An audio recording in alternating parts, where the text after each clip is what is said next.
weird, so we thought the museum. No, we got invited to do the museum in a sculpture park. So we thought the museum could actually be the solution to how you walk around in the park, to make the museum into a bridge. It's spanning from a steep side to a flat area to sort of accommodate the level change.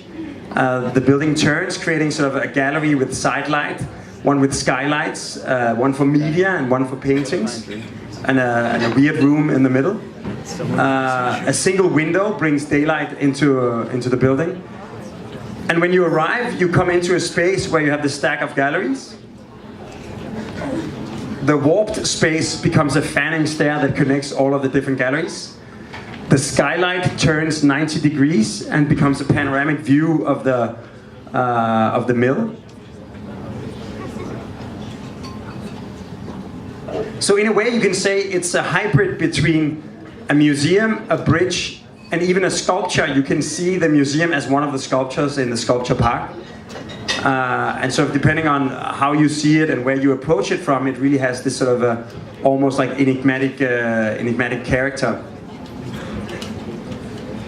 So as a way of sort of summing up all of the things we've discovered, I think, over the last decade, it's actually the biggest project we've done so far. We got invited by the 10 municipalities of metropolitan Copenhagen to look at a master plan along a new potential train line.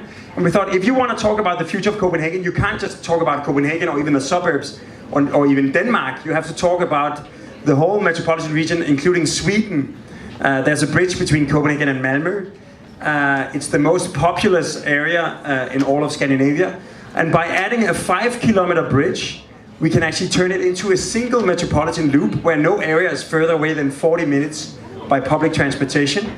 It connects all of the sort of most prosperous businesses in the region. And by introducing this sort of idea of a binational urban master plan, we can also create a flag with pink in it for the first time. It has the same size as the San Francisco Bay Area. And it's not just an infrastructure for trains, or it's also a smart grid for power, combining the hydroelectricity of Sweden with the wind power of Denmark. And the idea is that infrastructure and commercial space, educational space, residential space is always combined, so it really becomes like this holistic development.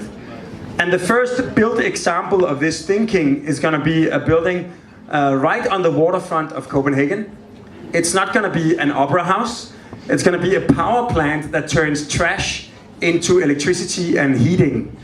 As a resource, 1 ton of trash is almost like a barrel and a half of oil. But of course, these power plants are ugly boxes that cast shadows on the neighbors and block the view. But it has to be in the middle of Copenhagen. Also, it's going to be the tallest and biggest building in all of Copenhagen. It's going to be right next to the marina and right where the boys go water skiing. So speaking of skiing, in Denmark we have snow, but we have absolutely no mountains. But we do have mountains of trash. So we thought we happily go 5 hours by car to Branäs in the south of Sweden. Because of the sheer magnitude of our power plant, we can do 2/3 of Branäs on top of the power plant.